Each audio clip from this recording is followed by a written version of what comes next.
So I think every object has a field around it, and this field can be interacted with by actually creating another field or rotating some kind of electromagnetic wave or pulse around it. And actually we can augment a field. This may have an anti-gravity effect, but it may also change the state of the material or the materials around the actual material that's having the field augmented. So you can go from stages 1 to 2, and 2 and 3 will just be flipping between one another, and then we can go back to the original state. So every object has a field around it, and this field can be interacted with using some kind of wave. So the field of energy around it could possibly be a gravitational force. So every object in the room has a gravitational force attached to it. Everything, including my laptop and this box of pens. But this can be augmented, maybe have an anti-gravity effect, and also the magnetic field creates an electromagnetic wave which can also produce the same thing. So I think there are 3 ways that gravity is created.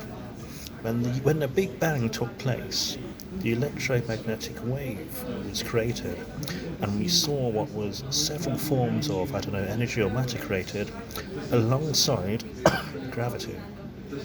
So I think gravity can be created using an electromagnetic wave, alongside maybe something which is smaller. But I'm not going to get into that because I don't know. I'm just having an idea which I'm kind of playing around with and seeing what happens. And again, this is part of my proposal. So let's imagine we have a material with overlapping fields like a metal lattice. If we actually play some kind of energy-like wave, electromagnetic wave-like song through these fields, this metal object may begin to separate, as well as also because of its metal structure and lattice structure, be able to replicate the initial wave shown in the previous video using a magnetron or something like a magnetron.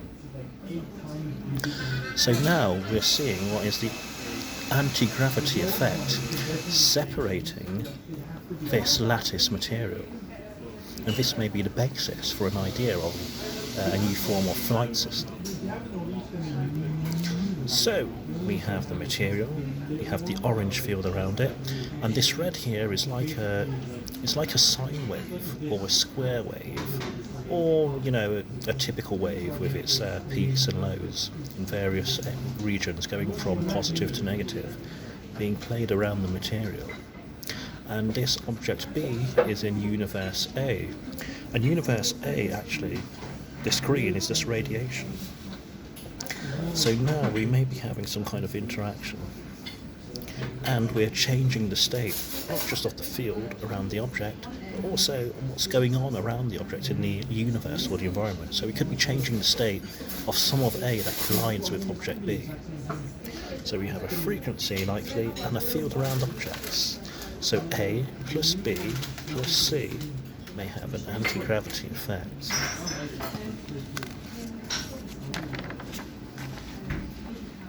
So think of the magnetron which I've showed you, so not the typical one in your microwave, but even if it was, the same principles would be occurring, just I don't think you'd have the correct kind of wave that's needed for the actual project which I'm kind of proposing.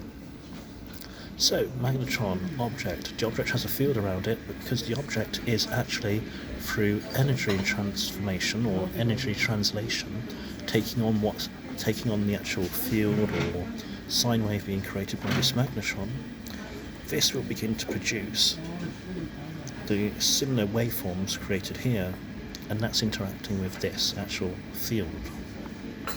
So the idea was, and this is a really kind of poorly drawn sketch which I've kind of sketched, so let's imagine we have this chart full of the universe or full of the world we're in. We're having gravity, and we've got kind of going from 0 all the way up to, let's say, 4 or all the way up to n. So gravity is passing into everything. We have a sea of energy passing into everything, and we have dimension 0 all the way up to dimension n. And we have space-time, which is kind of still overlapping with this all. So, yeah, that's what's happening. We have this object which is being able to interact with some of these actual layers, and maybe all of them, just depending on a frequency being used. So again, here we have an object, we're attaching a wave to it, it's changing the frequency of the objects as well, and it's also possibly able to interact with a sea of energy. So we have the same stratification shown here happening here. So this object goes up into another layer, translates and moves, and then comes back down, and that explains basically most of what I'm trying to say here. So, going back to my spaceship design for a bit of fun. So I'm still really stoked about having a triangular ship at the moment. So let's say we've got the design which I've shown you for the harmonic drive.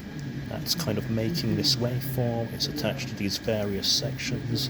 So we're having a replication of that kind of waveform like song, energy push forwards, and possibly, if at the right frequency, it will interact with the radiation around it. So that was my main design. However, I've been learning a bit about plasma and microwaves.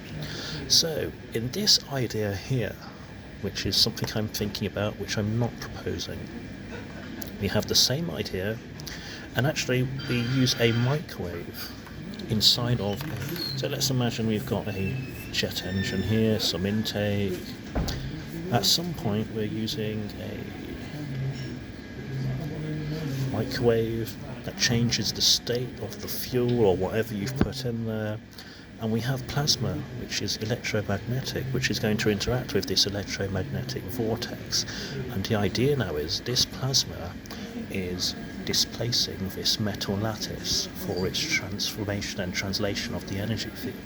And possibly now we have this plasma-like air which is changing the state of what's around the ship, that's replicating this kind of energy field.